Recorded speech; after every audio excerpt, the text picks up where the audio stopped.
I thought that I was self-improving. In reality, I wasn't growing, I was shrinking. I've ignored red flags, smelled the smoke, and still walked right into the fire. If you've done the same, you're in the right place. Let's get started.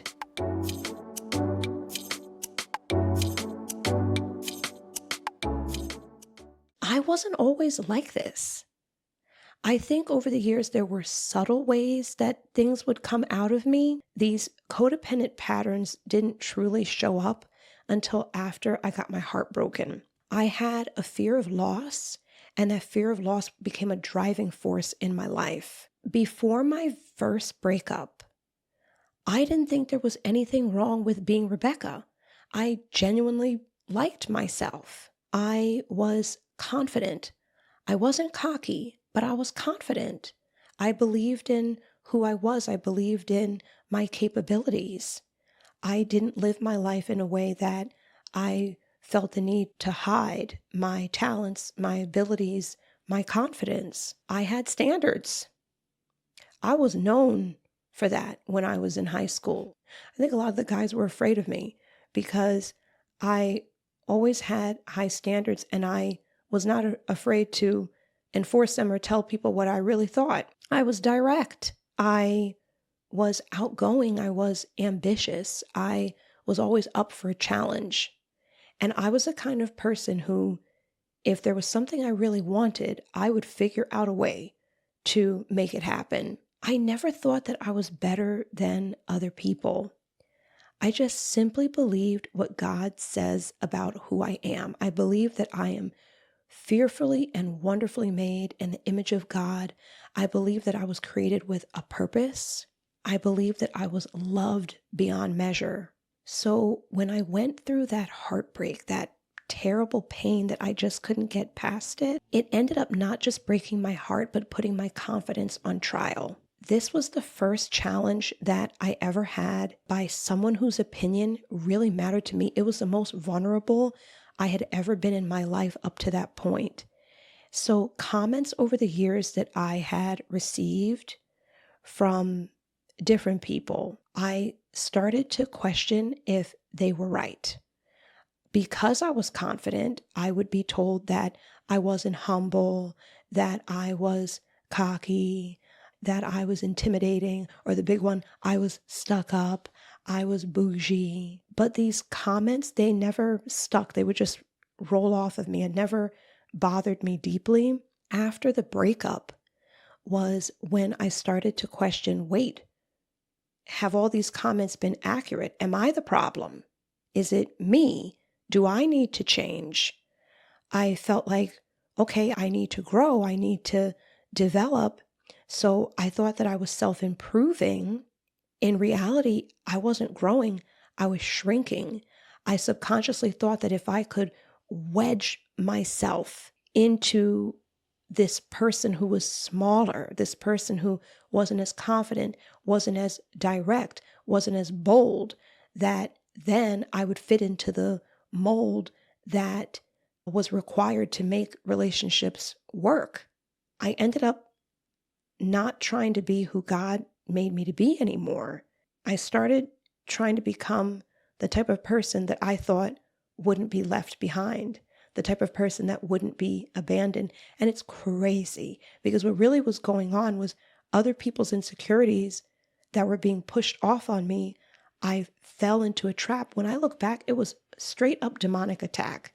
The devil was attempting to stop me from walking into my purpose. Once I believed that there was something wrong with me, I stopped asking, what's the right thing to do here in situations? I started to ask, what can I do to keep this relationship from ending? Like I said before, I was operating from a position of fear. I became the nice girl, and then I confused it with kindness. I just thought I was being kinder. I'm being a better person. I'm being someone who is no longer stuck up or bougie, somebody who's not so intimidating. But really, I was confusing niceness with kindness. Kindness is a positive thing. It's really seeking what's best for the other person. You're willing to tell the truth in love. You're courageous. There's a boldness there because you're committed to what's best for other people. You accept that consequences are just a part of life and you cannot prevent them for everybody. And you realize that consequences are required for growth. That's from a position of kindness. You don't try to play God.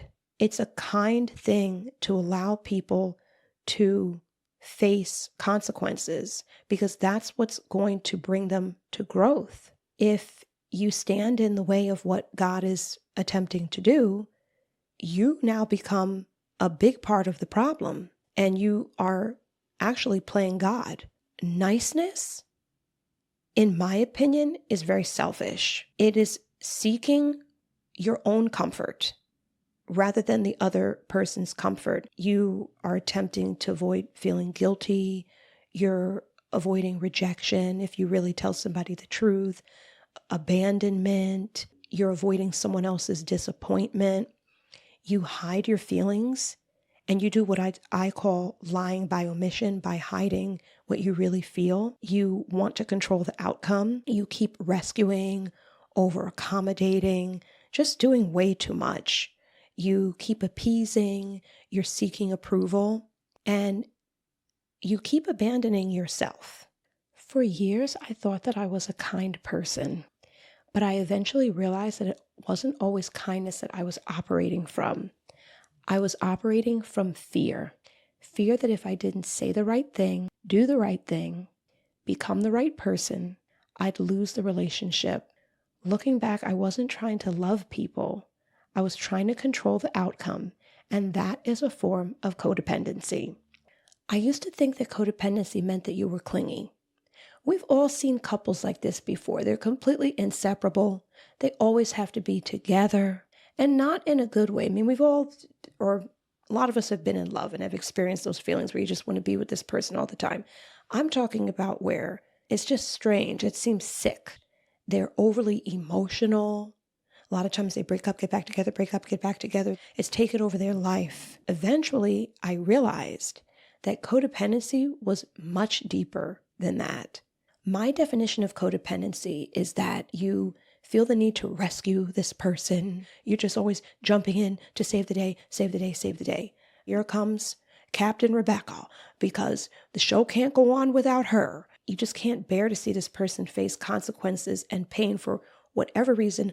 I know in my situation, it was that individuals had gone through a lot of things. So I felt as though, let me save them from further pain. You know, they've had a tough go in life. Let me save them from that. I thought that I was just being empathic. You end up trying to bring a dead thing to life because usually the kind of situation that I'm describing, this person is not motivated. You think, I'll just go and I'll help them. That'll get them where they need to go, and not realizing that they're not motivated. So now you're trying to drag a dead weight across the finish line, just trying to drag it across the finish line. You're always attempting to fix the situations. I call it Bob the Builder. You've become Bob the Builder because you think that you're required to get everything fixed, get everything up and running. You end up thinking to yourself, if only I just jump in and help, the situation will change. I can control the outcome. But only God holds the keys. So when I became the nice girl, it didn't affect every relationship in my life. It showed up in every relationship where I was emotionally vulnerable. I lied by omission at times because I feared what the whole truth might cost me. I rescued. Here comes Rebecca. I was like Tarzan swinging through the trees, honey. I was coming in there. I'm going to rescue you because I was so afraid of outcomes. I tried to prevent consequences for people. I managed emotions, would forget my own emotions, and I'm there trying to manage yours because God forbid you're facing a consequence or feeling uncomfortable. I confused control with love. I actually thought that I was helping by behaving in this way. But healing didn't mean becoming less compassionate at the end of the day. It meant trusting God enough to stop trying to control the outcome. And I learned how to get out of the way. When I did that, I was able to step into the full authenticity of my personality. I became fully honest. That was really hard for me to accept because I pride myself on being an honest person. So when I went through my healing journey and I had to go through this because the only way out is through, I realized that I had been dishonest a lot because I was lying by omission about what I really thought and felt in order to try to patch things up and save other people's feelings or to avoid being dumped again, to avoid abandonment. I had to learn how to love without rescuing, how to allow people to face consequences. This is the big one.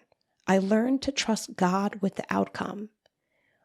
Like I said, when you do this, you're playing God. You think that you have to jump in like Tarzan or Superman or Superwoman, whoever, another superhero. You think that you got to jump in and save the day and completely forget that God is the Alpha and the Omega.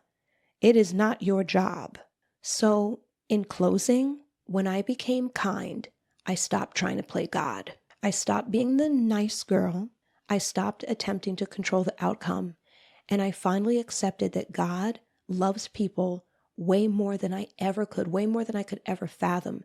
So who am I to step in like I'm Superwoman, not get out of the way, stand back and trust the Lord, trust His intelligence, His wisdom, and His love. God is in control. It's not for me to control outcomes.